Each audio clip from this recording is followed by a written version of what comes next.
So I guess we're ready for prayer. Let us pray. Our Father, who art the hope of all the earth, remember us in love and guide us by thine wisdom.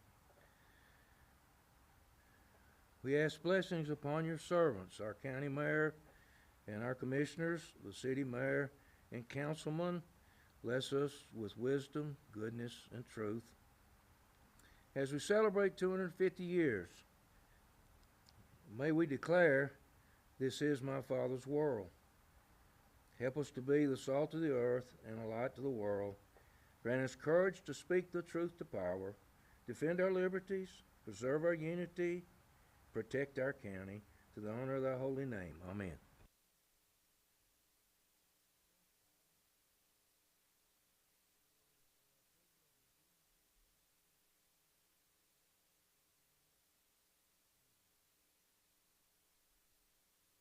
Second. All in favor say aye. Aye. All opposed?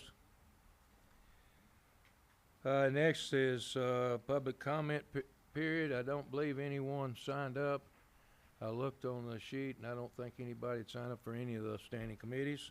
Being none, we'll go on to the second item, is consideration of placing the minutes from the June 30th, 2026 special call commission meeting on the August 11th, 2026 commission agenda. Make a motion we place those on the agenda without a recommendation. Second. All in favor say aye. Aye. All opposed? The next item is consideration of placing the July 14th, 2026 commission minutes on the August 11th, 2026 commission meeting agenda. Make a motion we place those on the agenda without a recommendation. All in favor say aye. Aye. All opposed? The next item is consideration of placing the notary applicants on the August 11th, 2026 county commission agenda as requested by County Clerk Donna Thomas. Move to approve. Second. All in favor say aye. Aye. All opposed? Okay, the reports, we have the veterans report submitted by Director Ely. In June, there were 69 veterans that visited the office, and there was also 69 veterans that were transported to the VA hospitals. Mr. Ely, you have anything to add to it? No, sir, I don't have anything to add. Are there any questions for the Veterans Director? Okay, thank you, sir. Is there a motion to approve? Second. All in favor say aye. Aye. All opposed? Next is some clinic report. It's just for our information only. The June medical report, the doctors saw 90 patients on the medical side, and on the dental side in June, they saw 93 patients. So they're staying very busy through the summer. Are there any questions or comments concerning the community clinic report? Okay, being none, we'll go on to the next. Is the Ag Center. They did meet in May. Of course, they met in June, and I don't know if they met. Did they meet Monday? They were supposed to meet July the 13th. Of course, they had the county fair. No, they probably didn't. The county fair was on. Okay, so we just have some old minutes anyhow. Okay, let's see. We do have the data centers. 1 year moratorium was requested by the Planning Commission. I see Director Watts here, so don't you come up and bring us up to date on that, Chris? Okay, can you hear me? So the Planning Commission met last month to really for discussion purposes. Kurt Cobb had requested that it be on the agenda for discussion last month, and so we ended up with several people in the audience to talk about it. The Planning Commission was, they were ready to vote on it, though. I mean, we were really had it on the agenda for discussion purposes, but they suspended the rules to vote on it, and they recommended it unanimously. I didn't I didn't get it to you guys as quick as I wanted to. It's a pretty comprehensive resolution, as you can see. So, but I was able to get it to you guys in enough time to get it on the agenda. Although I contemplated that you guys might want to study it for a little while, but if you guys have had an opportunity to read it and you feel comfortable with it, I did send a copy to John T. and to Ginger for their legal review. So I think by the time it would make it to the commission floor, it would have had an opportunity for revision if needed, and for them to analyze it from a legal standpoint. I was very careful with the ambulatory clauses to try to make sure that I covered as many things as possible, and to use references, from my experience with the Duck River Watershed Planning Partnership on the sensitivity of the Duck River and the condition of the Duck River in terms of the water withdrawals that would be required for a typical large-scale data center. And I think it's important to note, especially for the people who watch these meetings online, because a lot of people have commented, why don't we just outlaw them, or why don't we make this a moratorium last a lot longer? And my answer to that is that's not really what that's not the function of a moratorium, and that the moratorium is to give local government time to study the issue, to make sure that if we develop standards for them, that we have an opportunity to develop good standards and researched standards, so that that if we were to have one, if we were to pass a set of regulations for one, we would know that we would basically have standards that would mitigate the negative effects and negative impacts of one. So that's really what a moratorium is for. It would be, the moratorium itself would be unlawful to put in there an indefinite period of time. Has to have an expiration date, and it has to be logical.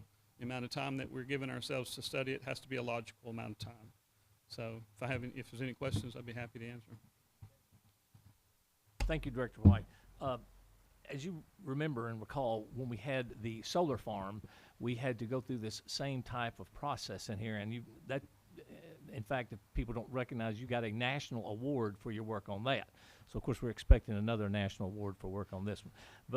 But what we're looking for here is not to outlaw, not to ban any business whatsoever, and that includes data centers. We cannot do that. That is a violation of the 4th Amendment, the 14th Amendment, all these, the takings clause. What we're trying to be able to determine is the essential nexus of how everything flows together, and is there that rough proportionality that can tie it all together. So as you work through this, I know it's going to take you a year to go through this.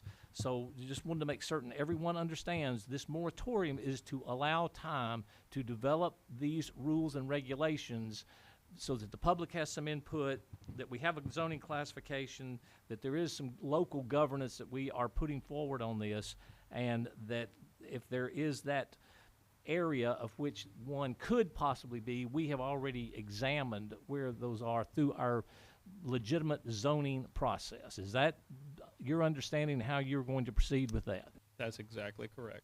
Yeah. Is a year long enough? I mean, I know you can only do, 18 months or something, but is a year long enough to give you time to? Well, I think it is, but we could have gone as long out as 18 months. This is the most we could do. But I felt like it's something that we could tackle in a year. But at the end of it's got an expiration, or it'll have an expiration date on there that'll be tied to the date that it passes once it's complete. And if we get to that date and we needed a little bit more time, then I could come back to you with another rational argument as to how much more time that I would need, and you guys could extend it, at that time. So I think for now, I think it's safe to put it at a year and see what we could do with it. What do you think your committee's pretty much done with studying, or, I mean, there's not much we're going to say that's going to add to, or will you be looking at other counties doing the same thing, and how's that going to be? In other words, when we pass this, the full commission does, then how long do you think it'll take y'all to finish up? Yeah, I mean, the most of the work will be done at the staff level, and then it'll be presented to the planning commission once we get completed with it. We'll be looking at, of course, what other jurisdictions are doing and how they have solved certain issues to see if there are opportunities not to have to recreate the wheel, so to speak. But we also know that there are some emerging technologies, and especially in terms of cooling. And we want to make sure that if there are better technologies aside from water use, then we would want to make sure that in our regulations we would include that as a mandatory type element in the development standards. So we'll see where it goes, and then you'll see it again in a year or less, maybe. Yeah, I think a lot of people's concerns is, of course, the noise, but beyond that, just the amount of water the current technology takes and the electricity, and really drawing on our resources, particularly water, since, you know, we're limited with the Duck River, and that's our water source. And so I don't know, you know, permitting wise, whether we could be able to accommodate a data center as they exist now. I put some specifics in those ambulatory clauses to give you an idea of what uncommitted amounts of power there are at the Duck River Electric Membership Cooperative, and the uncommitted amounts of water available as well. And of course, just like the commissioner said, basically utility companies have a permit with TDEC on the amount of how many gallons a day they can draw out of the river. It's not an unlimited, they don't just get to take as much as they want. So if you had a situation like this where one customer would use millions of gallons a day of water, and let's just say hypothetically there's only 2 million gallons a day that's uncommitted, then that would have a significant impact on their ability to serve other customers. Or if you had, let's just say, a drought, or you had certain weather situations where there's a big, huge demand on water and electricity, as we know happens from time to time. So it's likely that if you had a data center, and I know that, or I've heard that there's been two companies that have actually spoken to Shelbyville Power about the possibility of data centers in Shelbyville. So we know that they are interested. Obviously, if you're in the Tennessee Valley and you have access to TVA electricity, and you have a nice river running through your town, those are the two things that they're really looking for.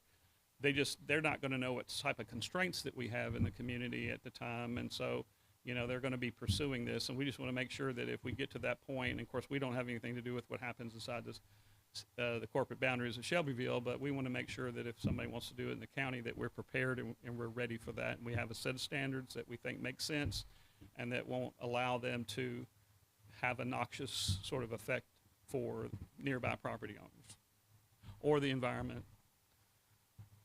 I'd like to, like you said, protect the property owners, the environment, and if it is something that in the future happens, and the water or the electricity is available, that it wouldn't cost consumers that are already on it to go up. They would pay the price for what they're using, not the people already there. And I mentioned that in the resolution. There's been a lot of communities that have suffered the effects of all the infrastructure build out that is required to be able to serve these things, and all the ratepayers are basically paying a pro rata share of the cost of all that infrastructure development. And we want to make sure that we have a set of standards that provides for the developer to pay for 100% of the build out for the infrastructure, where that way the ratepayer is not on the hook for it. This data center, does it require any staffing? I mean, are we looking at anybody moving in here at all, or is it just strictly run by very few people? Is there a possibility of employment there? There is a possibility of employment, but it's very limited. They're usually decently paying jobs, higher than average. The problem is there's just not a lot of them for the amount of space they take up and for the amount of resources that that they use, and but The they trade-off is the amount of property taxes, the enormous amount of Yes. property taxes they pay. there are pros and cons, and the amount of property taxes they pay is one of the pros. You could get a lot of additional property taxes, but not have demand on, say, police and fire and schools. We don't have a lot of extra people coming. We're a lot people coming in that are going to flood our system with children to educate. Yes, I think that they are very attractive to small communities who don't have a lot of revenue. And the problem with that is a lot of the small communities also don't have very good zoning standards. And so, it's hand in hand with all the complaints that you see, on television when you see these exposés about these data centers. So we just want to make sure that we hand you guys, in a year or less, we hand you guys a comprehensive set of standards that are well thought out, that have thought through all these situations, so that if you're in a situation where you're being asked to make a legislative decision on zoning, that you can rest assured that at least these things that have been studied have been mitigated in the standards. Thank you, Mr. White. Any other questions from the commissioners? There being none. Okay, thank you. Okay, I make a motion, we send this to the full commission. Second. okay, is any other discussion? Is, any of the commissioners, I would just, I know it's not, it would be our call, but I don't know if we couldn't, I don't care, we can do it and we will do it. I didn't know with finance, we could look at it a little longer, but I probably don't need to. It's okay with me. I know it's not y'all's business. I haven't read all that, unfortunately, and I was just wanting to read it before I said yes, but that's fine. There's a motion and a second. All in favor say aye. Aye. All opposed? Okay, it's on the commission. Okay, I guess we're ready for announcements. Mr. Chairman, are we going to talk a little bit about the next commission coming in and the committee assignments? If not, I'd like to bring that up. Well, I was gonna talk about those that were resigning, and I mean, I guess we need to wait till they get elected. Well, before that was what I we wanted to worry about that. Our next- I mean, there ain't nobody there yet. That's but- correct, but this next meeting of this committee will be here next month, and the election will have occurred. So if you are the successful candidate and win that election, it is imperative that day 2 after the election, or day 1 after the election, thank your spouse, pick up your campaign signs, take them and properly dispose of them. And secondly, get in touch with Commissioner Farrer and give him your request for your committee assignments for next year so that he has them here for the Rules Committee meeting in August, and he can vet those, and the committee, the Rules Committee can then send those to the September meeting where the commission will then vote on those appointments to that committee. Last time we kind of hiccuped a little bit on it, but we're going to fix it this time. So if you have a desire to serve on the Property Committee, the Courthouse Committee, the Rules Committee, the Finance Committee, just tell Commissioner Farrer in a letter, let him have that, and that way the Rules Committee can get it vetted. We can send it to the commission, and they can decide on who the appointment is. So very important after this election in August. So thank you. Yes, sir, absolutely. I probably dropped the ball somewhat. I probably should have asked those that had been newly elected, or if there were any changes, and then we could have. I think it took us an extra month because that didn't happen. But thank you, we did eventually. But it is a transition period, and it's sometimes in those transition periods it gets sort of difficult to get everything done. But we do have, and there's going to be a big difference. District 1, Commissioner Hooker chose not to run, so we've got to replace those. In District 1, his one seat certainly going to be open. They're all open. Certainly in District 2, Commissioner Vick's not running, and Tony Smith is retiring. So that's going to be 2 new commissioners for sure from District 2. District 3 is the same. Commissioner Thompson's running for county mayor, and Janice Brothers, a longtime commissioner, is retiring as well from the Finance Committee. And then you go on down to Scott Johnson, the 5th District. He's decided not to run, and there may be another one, but anyhow, there's a lot of gonna be a lot of new faces on the commission, this August and September, and we will try to honor those. We go seniority, and then we'll go back as we've always done, with assignments.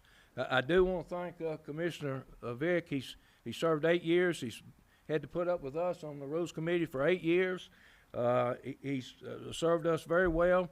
He, years ago, he had moved, and I didn't know he'd bought the old Taylor homestead where St. Louis pitcher Chuck Taylor lived. But since then, he sold that, and he's moved on down the road to some property that he had and has developed it as well. But he did bring quite a bit of expertise to the commission.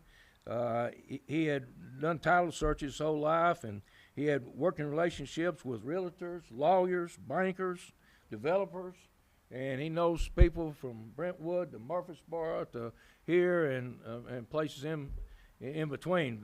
That's Williamson County, Davidson County, Rutherford County, and Bedford County. So he was a very connected person and very informed, and he was very dutiful, because I don't recall him missing but 1 or 2 meetings over the 8 years, and that was when he was out of town. He took a vacation. He won, so he just told me. I knew he hadn't missed many, so he's to be commended for his attendance as well. He did serve on several. Mayor Graham appointed him to the city county committee. He also coordinated a lot of stuff with TCAT on the 231, and of course industrial. On that with industrial development. He was also, I don't know what the connection was with broadband and all that went out in the rural parts of the county, but he kept us abreast of all of that, which was quite an accomplishment. And he was always followed the zoning very closely. So we are going to miss his leadership and his presence here.